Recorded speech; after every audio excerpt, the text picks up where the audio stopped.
این کتاب‌ها با کتابخانه مرکزی ناحیه واسه همین سال وارد گردیدند.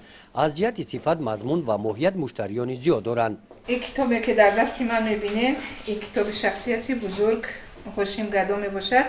این کتاب در کتابخانه تا امسال وجود نداشت.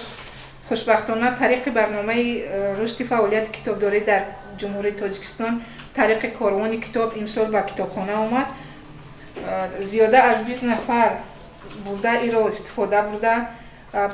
بیشتر خوانندگان امین شخصیت بزرگ رو ادبیات های امین را پرسان می شدن.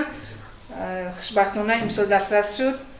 ما با خوانندگان مثال به یگام ممنونیت می توانیم که خدمت رسانیم.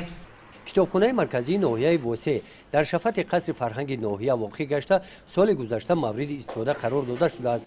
از تالار و 2 حجره کتاب‌ها عبارت میباشد. این کودکان همکنون به این مکان علم و دانش قدم نهادند. میگویند که رفتی آزمون جمهوری فروغ صبح دانایی کتاب است آنها را روح بلند گردانیده. از همین سبب از میان مرکزهای دلخوشی بازی‌های سونی و کامپیوتری این مکان کتابخانه را انتخاب کردند. کتابداران با کودکان گفتند که آنها انتخاب درست کردند. از سیاحت به کتابخانه فهمیدند که اینجا مقدار زیادی کتاب‌های نادر گرد آورده شدند که از مطالعه آنها شخص عقل و دانش گرفته شخصیتی به کمال رسیده تربیت یافته به آرزو و مراد میرسد. کتابخانه دارای 14939 نسخه کتاب می باشد. همه امکانیت‌ها برای خوانندگان موجودند.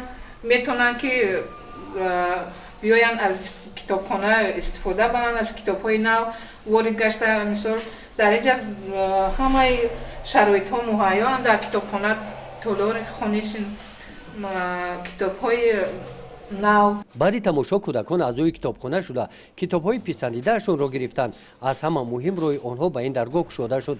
کتابخانه از گوشه‌های مخصوص عبارت میباشد. در این گوشه روزنامه و مجله‌های دوری همه روز گرد آورده میشوند. در پهلوی کتابخانه کلان کتابخانه بچگانه واقع میباشد.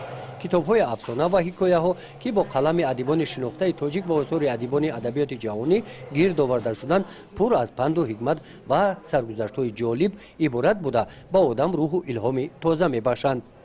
گزارش خواجه نظریف خدای نظر ظهوروف از ناحیه واسه برای برنامه اطلاعاتی نوید.